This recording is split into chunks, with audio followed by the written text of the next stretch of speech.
Mapagpalang araw sa ating lahat mga totoo mga Inday. Kaway-kaway! Ayan partner, sa araw po na to, andito po kami sa Barangay Kalamungan, Santa Ignacia, Tarlac. At kasama natin ngayon yung asawa po ng OFW, si Ma'am Agnes Saure. Kaway-kaway tayo dyan, Ma'am Saure.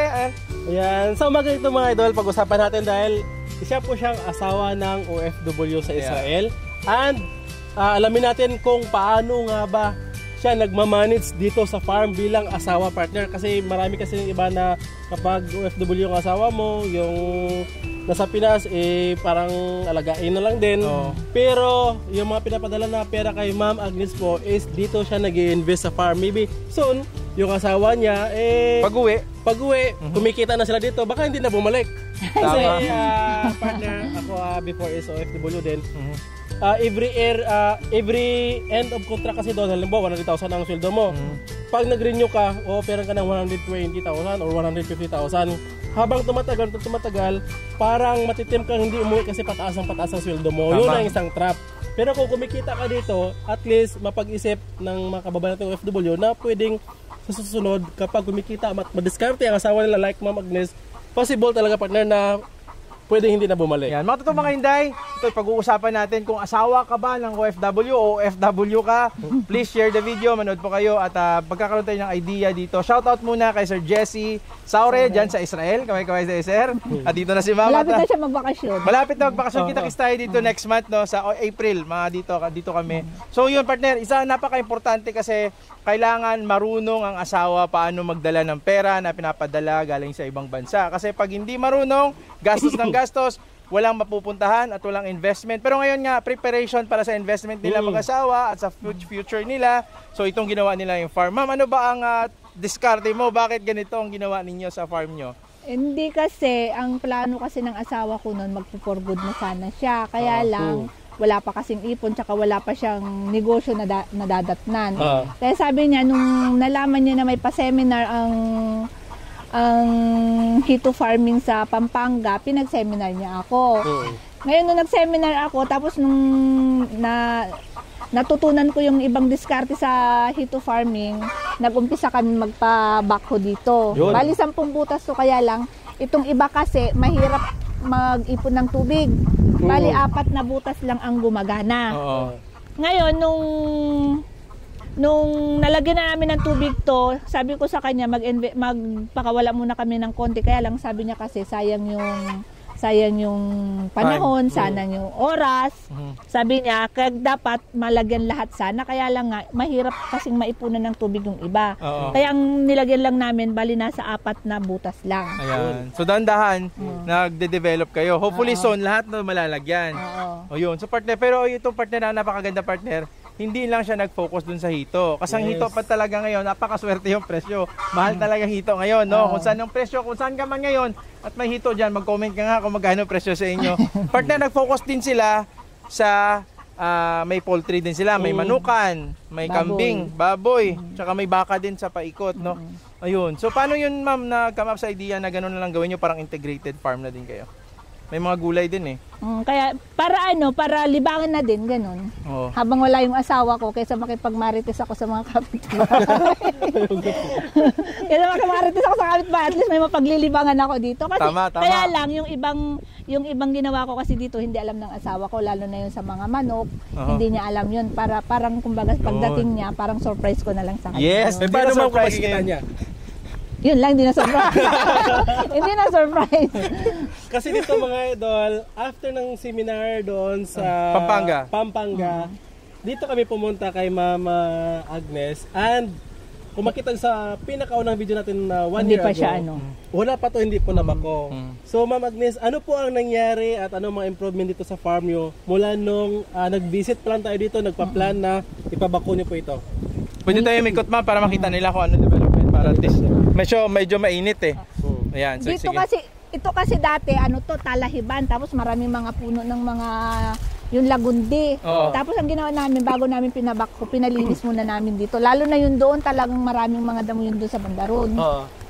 Ito na sobra ng daming bigat, ma'am. Masyadong mabigat ang bunga niya. Tapos paano kayo after ng pabako niyo, ano pong ginawa niyo na? Nagtanim-tanim lang muna kami ng mga dito, ng mga gulay. gulay. Tapos kasi wala pa kasi kami solar dito noon, hindi pa masyadong naano ng tubig. Gumagamit pa lang kami ng gasolina para sa water pump. Bali 2 water pump yung gumagana dito.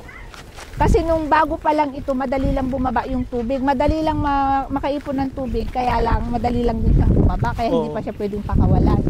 Kaya ang ginawa namin noon, nagpakabit kami ng solar. Ito na yun. Oo, yun. Ito yung nagsusupply dito sa tubig.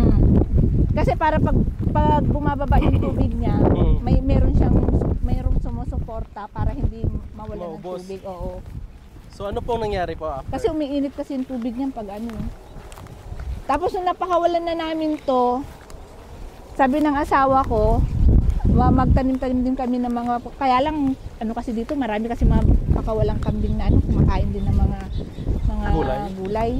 So, Ma'am Agnes, ang pinakanauna nyo na-invest is dapat yung sa water pump. Tama ba yung solar pump? Kasi kung walang solar pump po, medyo hindi sustainable pag nag-engage ka sa aquaculture. Yun pong napansin namin ni partner. Kasi pag-ikot namin, halos na pinuntahan namin ngayon, meron silang solar pump. Kasi kung kulang yung tubig mo at saka hindi maganda yung water quality mo, magkakaroon ka talaga ng problem sa mga isda. Sa mga alaga kasi umiinit yung tubig eh. Ayun. So, mainit kailangan running water yung ano. Ito nga Oo. Yan po yung medyo hindi pa naayos. Hindi maayos yung pagkakakabit ng kapatid ko. Oo, maayos din nila. Yan. So, tapos ma'am, after nyo naglagay ng mga hito, okay naman yung kitaan. Last year lang ata kayo, ma'am. Oo, last year lang. So, ano mga challenging, ma'am, dun sa part ng pag-alaga ng hito? Ay, yun talaga, yung sa pinaka-umpisa, yun ang pinakamahirap. First time Oo. may encounter. Lalo na nung nag-umpisa kasi kami, talagang zero knowledge kami sa paghihito. Ang gusto kasi ng asawa ko nun, yung madali lang yung paglaki, kasi meron nag-advise sa kanya na pag puro feeds, sabi niya mas madali, lalo na yung hindi ko nababanggitin kung anong pangalan ng feeds na yun. Pag yun ang pinakain niya na feeds, sabi niya mas madaling lumaki yung mga hito. Kaya lang sinunod ko siya, kaya lang sabi ko sa kanya, kailangan 1 month after na magpakain kami ng feeds, kailangan sundin namin talaga yung pinaka-proseso kung negosyo yung talagang gusto niya. Kaya lang ayaw niyang pakinggan. Nag-stick siya sa pagpapakain ng feeds. Ang napansin ko doon, pag puro feeds pa lang papakain mo, hindi sila agad lalaki. Parang kumbaga sa mabagal yung proseso ng paglaki nila. Kaya doon ka magkakaproblema na parang kumbaga sa doon mo makikita na parang malulugi ka na. Ganoon. So sa start nyo, ilang hito ang pinakawalan nyo, ma'am? 176,000. Diyan karami. Bali ang bawat isang butas nito nasa 37,000 plus yung mortality niya. Kaya lang ang problema kasi nung 4 days after nung magpakawala kami, yung sa sobrang init, tapos biglang umulan, hindi ko alam kung ano nangyari, lahat ng fingerlings namin lumutang. Ayun. Hindi ko alam, talagang umiyak talaga ako noon. So maraming mortality? Oo, marami. Kalahati o hindi naman? As in talaga yung isang butas talaga, buong fingerlings talaga, namatay sila lahat. Walang may natira? Walang natira. Ayun, so very challenging partner. Tapos yung nagbibigay sa amin ng fingerlings, pinalitan niya, kaya lang mas onti na lang yung pinalit niya, nasa mga mas 30,000 lang yata yung binigay niya sa amin. Kasi malugi din siya. Oo. Ngayon nung napakawala na namin yung kapalit, nag-focus ulit kami para hindi magka-problema. Kaya lang ginagamit pa lang kasi namin noon water pump, wala pa yung solar. So magastos. Magastos. Ang ginagastos namin sa isang araw nasa 1.5 kasi 2 makina yung gumagana eh. Grabe no. Ngayon nung sabi ng asawa ko, talagang malulugi na tayo diyan, sabi niya, nagpatayo siya ng solar. Nung nagkaroon naman na kami ng solar, kasi ayaw niya kasi magpakain ng yung talagang pinakapakain ng hito. Kaya parang napansin ko naman. So sabi ko sa kanya, maraming nag-advise sa akin. Sabi ko sila Pinoy Palaboy kasi naging kaibigan ko sila sa seminar. Sabi ko sa kanya, binigyan nila ako ng mga tips kung paano yung pag-aalaga ng hito, kung paano sila palalakihin. Kaya lang yung asawa ko, medyo matigas din kasi ang ulo, hindi siya nakinig. Hindi siya nakinig. Parang mas sinunod niya yung gusto kasi niya. Ngayon, nung napansin ko na parang hirap lumaki yung mga hito, trinay ko na kaya lang medyo matagal na, nagtry ako magpakain ng mortality. Na hindi ko sinabi sa kanya. Doon ko napansin na yung sa paglaki ng mga hito, talaga nakadepende pala sa pagkain nila. Kung ano yung talagang naka-design na pagkain nila. Ayun. So yun. So anong nangyari po after? Yung nangyari, nakita ko na dinire-diretso na namin pagpapakain sa kanila ng mortality. Ayun. So importante kasi nung alam mo talaga yung iba kasi ang treatment dito sa Earth and Pan partner kaysa doon sa Pero yun ang nakakatuwa kasi ang pag kayo nga pag ganyan, ang nagpa-seminar si Sir sa Israel. Ang nag-seminar si Ma'am Agnes nandito. Pero ano susunod? Pero at least nung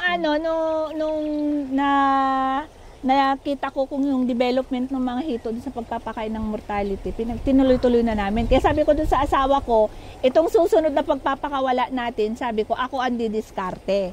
Sabi ko sa kanya, wag mo pakikialaman, sabi ko sa kanya. Kaya napansin ko, yung bagong pakawala namin, 2 weeks pa lang siya, medyo malalaki na rin siya kasi dire-diretso yung pagpapakain namin ng mortality sa kanya. Ayun. So yun. Hindi alam ni Sir yun? Alam na niya, pero yung...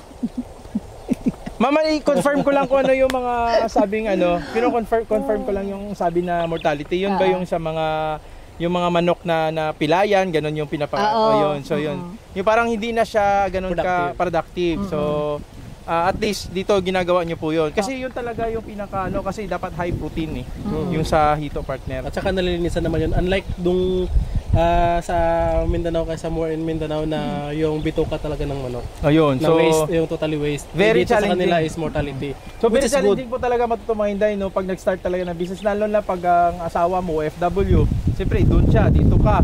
Ikaw actual mo nakikita, alam mo ang nangyayari. Yung asawa mo hindi niya alam yung sistema. Binibase lang niya kasi sa mga napapanood niya. Tsaka sa mga nag-a-advise, no? So at least ngayon na pagpatunayan nila kung sino yung mas effective. Yun naman ang talagang importante. At saka partner, hindi si Ma'am, medyo madiskarte din talaga siya. So hindi siya nag-focus dito sa hito. Di ba ang ng pag-aalaga ng hito? Kasi ang nakita ko kasi sa asawa ko, nakadepende kasi siya yung sa napapanood niya. Di ba yung mga nag-aalaga ng mga hito, pag hindi mo nakikita yung talagang yung nakikita mo talaga yung proseso ng pag-aalaga, parang actual. Hindi ka maniniwala. Oo. Kasi yung asawa ko, binibase kasi niya sa napapanood niya sa YouTube, sa di ba yung mga ibang mga nag-aalaga ng hito, hindi nila kinukwento yung mga failure nila. Minsan pero karamihan, hindi nila kinukwento kung lugi sila, ang pinapakita lang kasi nila minsan yung success nila.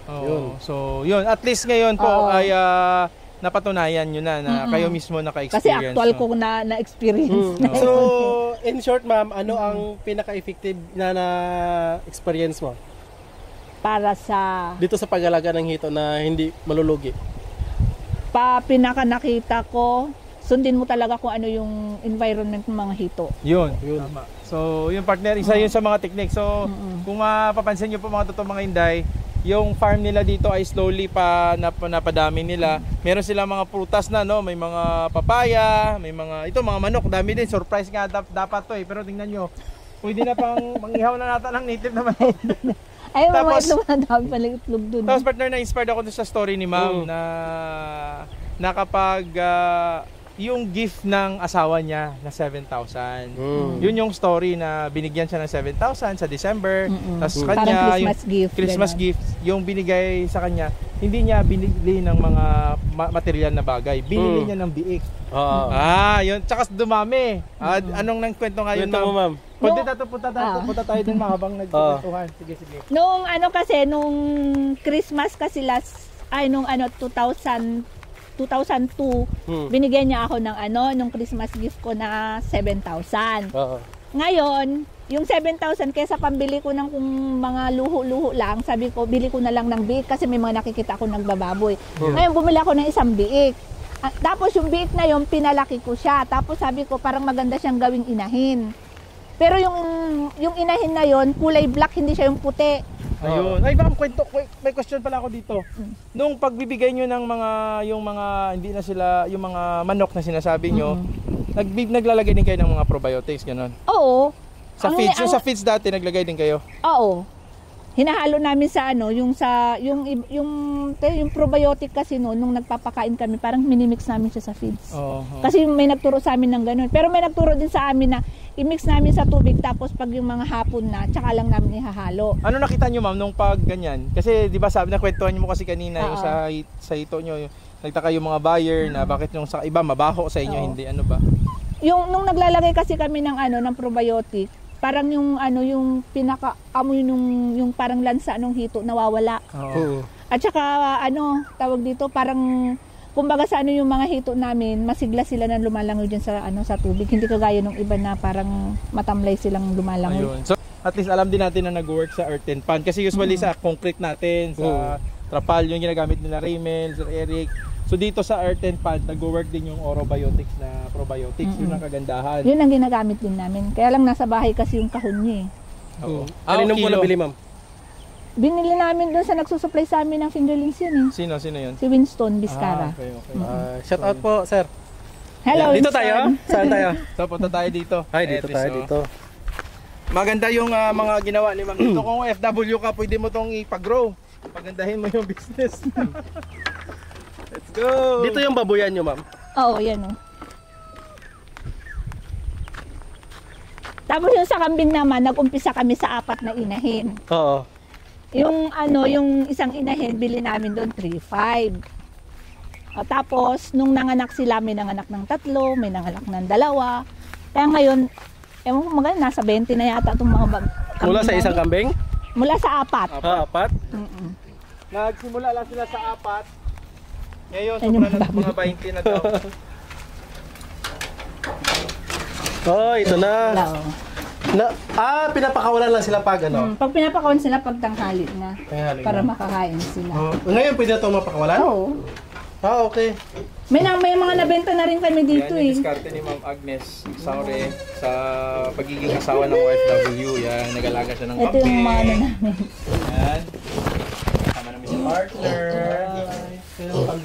Tapos may baboy din siya Ito yung mga alaga. baboy ko. Ito yung mga baboy nyo, ma'am.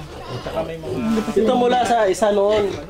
Ganyan yung ano, yung pinaka-umpisa ko noon. diskarte ng mga Ganito. asawa ng OFW, no? Ito gagawin ko rin siyang inahin ito. Tapos ito anak na ito siya. Hindi. Yung ano kasi, yung inahin ko kasi noon namatay. Ito, binili ko ng biik ito ulit. Ano pa lang ito, 2 linggo pa lang sila ito. Pero ito gagawin kong inahin at saka ito. 2 linggo? Ang bilis ano? 2 linggo pa lang yan. Diskarte ng mga asawa ng OFW. So 2, 4, 6, 6 na. Tapos meron pa 2 dito. Mahal ang baboy ngayon, ma'am, ano? Mahal, 6,000 ang biik ngayon. Ha? Oo, 6,000 na ang biik. 6,000 na ang biik ngayon. Pero ito nakuha ko lang ng 5,500.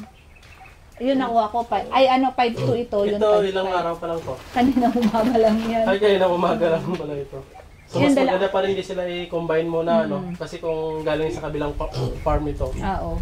So ganun partner ang nakakatuwa partner kasi kung isipin partner, mahirap talaga partner pag ikaw na iwan. Pag si ma'am kasi ang asawa niya sa Sanay na sa farm. Oo. Pag ikaw naman ay naiwan ka dito at ikaw naiwan sa siyempre may mga anak si ma'am paaralin, ganun magbabantay, no. So iba din yung level ng stress dito sa farm at ang naiwan. Saka kung makakapag-isip ka ng maayos para sa sustainable na income, lalo na sa farm, may farm kayo, tulad nito, ay ibang astig na nanay, no? Kahit konti-konti lang. Super mom si ma'am, no? So kahit konti-konti lang, importante may tuloy-tuloy nakita. Ma'am, magkano na nakita mo sa baboy nung ano? Nung nakaraan, bali kumita ako ng 79. 79,000. Wow. Yun yung pinambili ko ulit ng biik ngayon, tapos pinampagawa ko ng kulungan nila, tsaka yung pinampagawa ko ng kulungan ng aso ng anak ko. Ayun. Hindi na ako huminga sa asawa ko yun. Alam mo yung ma'am, ni Sir Jesse yan. Ay! Ito yung, Just Jesse. ito na yung Alam, 7,000 mo dati na binigay niya sa'yo. Isa pa din dito, isa sa mga puhunan niya pa. Yun. So, Yun yung 7,000 na ano, bigay niya sa akin na Christmas gift ko, no? Tapos nung binenta mo, ginawa mong inahin, naging 79,000. Tapos ito na yon. Ayan. So, yun maganda. Balik tayo. Ano ma'am? Ang isang biik niyan, eto, yung kulay black, ang bili ko doon, 4,000. Itong 5, 5-5 ang bawat isa. Ito, 5-2. 5-2. 5 to dalawa. Oh, ilang buwan lang to, mabilis lang to. Ito, 2 linggo pa lang yan. 2 Oo, weeks. Bilis na lumaki. So, Yung mahal pa ano, naman ngayon. Mag-isang buwan na yun Mhm. sa 27. Ayos. Galing. Ma'am, meron pa tayo gustong tingnan yung manok nyo naman, ma'am. Pwede ba? Ay, oo. Sige. Punta tayo doon mga totoong mga Inday. At least. Ayan. Dito po is, sabi nga ni ma'am nung gumagastos sila partner ng 1,500 sa water pump sa kanilang mga fish pond before. Ngayon po is may solar na po sila yan. 180,000 lang daw yung package eh. Oo nga, yung solar kasi yan importante. Oh. Mura lang pala ma'am ano. Pero ngayon, mahal na yun. Dito dati kayo yung water pump, ma'am. Ito. Hindi, doon sa baba. Doon din, sa kabila. Solar. Dito sana namin ipapatayo yung solar nun, kaya lang mahina yung tubig nito. Diyan kami nakakita ng Magandang source. Oo, mas malakas yung source ng tubig diyan.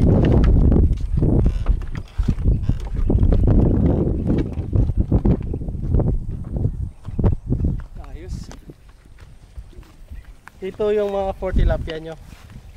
Ito sa hito, yung nandun ng tilapia. For hito din ito siya. Sa sa March 1 daw yata papakawalan to eh. March 1 pakakawalan na ng hito, ma'am. Ilan yung nilalagay nyo dito, ma'am? Ano pa lang, sabi nung asawa ko, kahit lagyan muna namin ng 10,000. 10,000. Ayaw niya na ng 37,000. Ayaw niya. Uy! Ay, Nagpapainin, May nagsasunbathing. pato. Nagsasunbathing. Yan, nakaka-harvest kami sa isang linggo, nakaka-harvest kami ng isang tray ng itlog. Ito. Oh, yung kulay brown. Sa kanila lahat. Libre na yung ano nyo. Oo. Yan po, isa secret ko din para makalibre. Yan, may mga manok-manok sila. Free range chicken, yung iba. Ito, pinapakawalan lang nila. Tapos May ito. barn. Yan. Ito yung ito yung mga pinaano namin. Ito, dami mo. Kababakuna lang kasi ng mga ito eh. Ay, dami.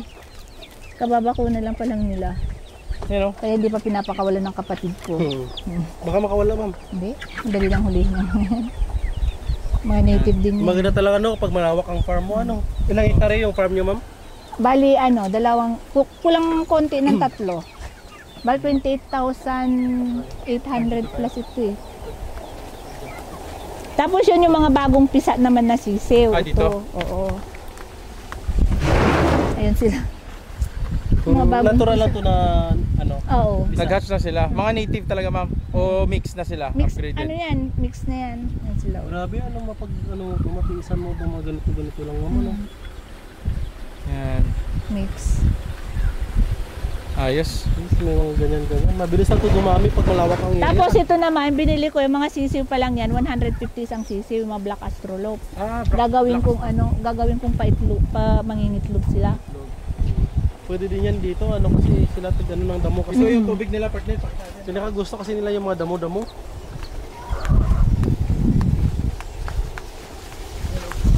Oh, may aso dito. Dito na tayo mag-ano. Ito ang tubig oh. Ito ako. yung galing Dito sa ako. solar. Yan. Partner.